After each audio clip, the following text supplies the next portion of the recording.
sometimes it's okay to just be okay. And the same goes for this movie.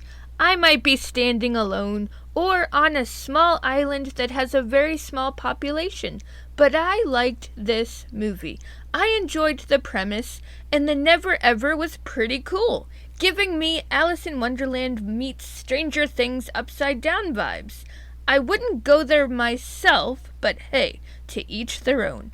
Let's grab some blue paint, draw a door in a creepy-ass basement, and review Imaginary.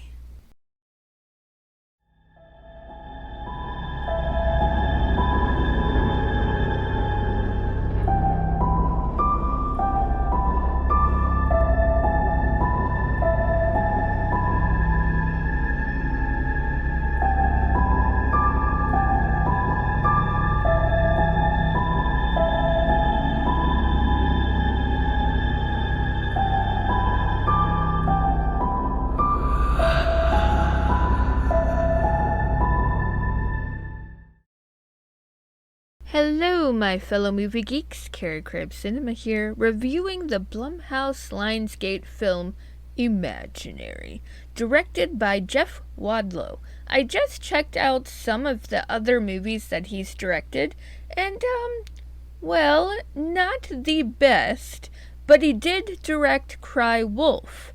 I really enjoyed that one. It had a pretty good twist with a pretty good cast. I mean, it wasn't bad. Truth or Dare, I did not like at all. I love Lucy Hale, but that movie was not for me. But then we've got Lucy Hale yet again in Fantasy Island, which she also directed. That one's actually not bad. It's not the greatest, but also not the worst. I feel like he may be improving in his directing, because Imaginary was really fun. The way I see it is it's almost as if it's through the perspective of a child making a horror film. I know that sounds strange, but that's the vibe I get, and it's not supposed to sound the way it does, but to me, it was whimsy but also creepy, as if a child looking under their bed, frightened that there's a monster, but it's only their imagination. Only it's not. It's real. This story is mainly about Jessica, but the story does kind of turn to Alice as well, but the true main character is in fact Jessica. Jessica has nightmares about her father and wonders if going back to the house with her memories would strike good memories to give her answers or even closure. So her new husband Max, along with his 2 children from a previous marriage, Alice and Taylor move into Jessica's childhood home. Taylor is a horrendous character for the most part. She does win me over by the end, but it takes a bit to get there. Yes, I get it. Teenage angst, and she has her own baggage with their mother going through mental issues. She has bottled up emotions, but she takes it out on Jess.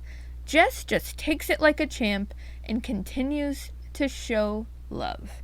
And then we have Alice, security blanket in hand and nervous of what's to come until she finds Chauncey. Chauncey changes it all for her, making her think she found a true friend and someone to rely on, not knowing it's all a ruse only to get to Jess all along. As a child, her father was only protecting her from the entity that was trying to keep her for himself. The crazy woman Gloria explains the mythology behind the entity and what it wants only for her to have her own ulterior motives.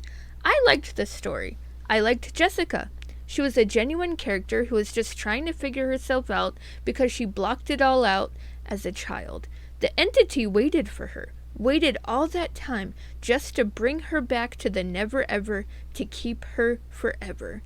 I know this movie's not getting the best reviews, but sometimes a movie speaks to you differently than how it speaks to others. This movie happens to speak to me, and I enjoy what it has to say. Before I really start rambling on, I will stop right here. Let's pour the black paint over the door and seal it so that Chauncey can't come out. This is Carey Craves Cinema. Stay geeky for movies. My real friends and my imaginary friends. Ha ha ha ha.